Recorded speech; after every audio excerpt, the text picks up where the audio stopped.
3 साल हो चुके थे बेटे को अपना घर छोड़कर विदेश में बसे हुए। इन 3 सालों में बूढ़ी माँ और ज्यादा बूढ़ी हो गई थी। एक बूढ़ी माँ की दर्द भरी कहानी। 75 वर्ष की उम्र में सुलोचना देवी की याददाश्त काफी कमजोर होती जा रही थी। उन्हें रोजमर्रा की चीजें याद ना रहती, लेकिन जो उन्हें हमेशा याद रहता वह था उनका बेटा। दिन हो या रात, एक पल भी ऐसा ना होता जब उन्हें अपने बेटे की याद ना आती। दूसरी तरफ बेटा था जो साल भर में एक आध बार अपने माँ को फोन कर लिया करता और 1-2 मिनट से ज्यादा बातें भी ना किया करता। फिर भी यह बूढ़ी माँ टकटकी लगाए अपने बेटे का इंतजार करती रहती। एक दिन बेटे का विदेश से फोन आया। हेलो हेलो, सुन रही हो ना माँ? अनिल बोल रहा हूँ, तुम्हारा बेटा। कैसी हो माँ? मैं ठीक हूँ बेटा, तुम बहू और मेरा पोता कैसा है? माँ ने पूछा। सब अच्छे हैं माँ, मैं अगले हफ्ते गाँव आ रहा हूँ माँ तुम्हें लेने। अब हम सब साथ में ही लंदन में रहेंगे माँ। तुम्हारी बहू कह रही थी माँ को यहाँ पर लेकर आओ, बेचारी अकेली वहाँ परेशान होती होगी, बेटे ने कहा। माँ की बूढ़ी सूखी आंखें आंसुओं से भीग गई। उसके कमजोर शरीर के नस नस में खुशी की लहर दौड़ गई। बेटे और बहू का अपने प्रति प्रेम देखकर माँ का मन खुशी से भर आया। बेटे ने आगे कहा, माँ तैयार रहना माँ, मुझे ज्यादा दिन छुट्टियाँ नहीं है। जिससे जितने पैसे लेने हैं लेकर रखना, तब तक मैं प्रॉपर्टी डीलर से बात कर लेता हूँ घर के लिए।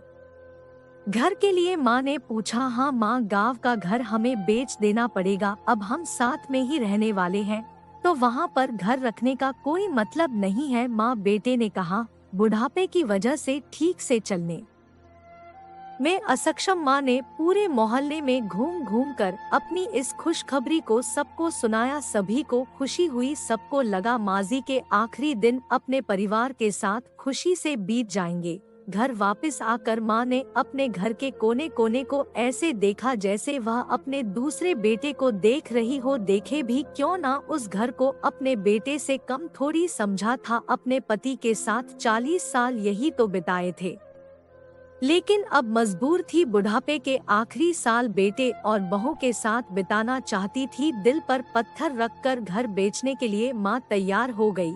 आनन फानन में बेटे ने घर को आधे दामों पर बेच दिया। माँ ने ज्यादा नहीं, लेकिन जिन चीजों से दिल लगा था उन चीजों को समेटा और बेटे के साथ टैक्सी में बैठकर एयरपोर्ट के लिए चली गई। एयरपोर्ट पर आकर बेटे ने माँ से कहा, माँ तुम यहाँ बेंच पर बैठो, मैं सामान और बोर्डिंग पास की जांच करा कर आता हूँ। वहाँ वक्त लगता है और खड़ा रहना पड़ता है, तुम्हें तकलीफ होगी, तुम यही आराम करो। मैं यूँ गया और यूँ आया।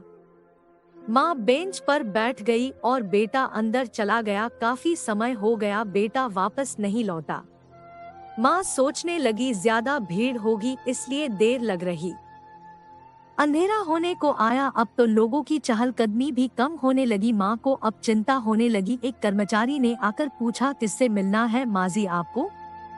यहाँ पर क्यों बैठी है? डरती हुई आवाज में सुलोचना देवी बोली, मेरा बेटा अंदर सामान की जांच कराने गया है, लंदन जा रहे हैं हम। क्या नाम है माँ जी आपके बेटे का? कर्मचारी ने पूछा। अनिल नाम है मेरे बेटे का, सुलोचना देवी ने बताया। कर्मचारी अंदर गया और थोड़ी देर बाद बाहर लौटा। उसने सुलोचना देवी से कहा, माजी लंदन जाने वाली फ्लाइट तो दोपहर में ही जा चुकी और आपका बेटा भी उस फ्लाइट में बैठकर लंदन जा चुका है।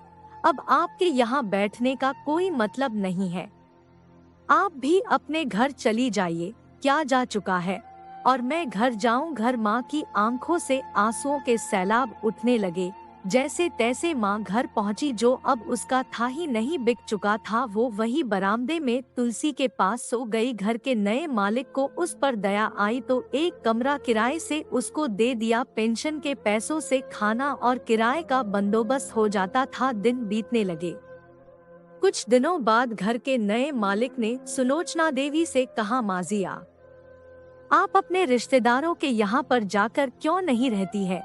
इस उम्र में आपके लिए वही अच्छा होगा।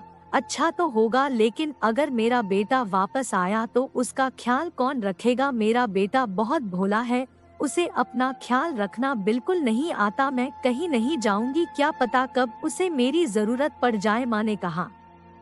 दोस्तों, सच बता रहा हूँ, माँ की ऐसी बातें सुनकर मेरी आंखों में आंसू आ गए। किसी ने सच ही कहा है, पूत कपूत हो सकता है, लेकिन माता कभी कुमाता नहीं होती। दोस्तों, आप सभी से हाथ जोड़कर विनती करता हूँ,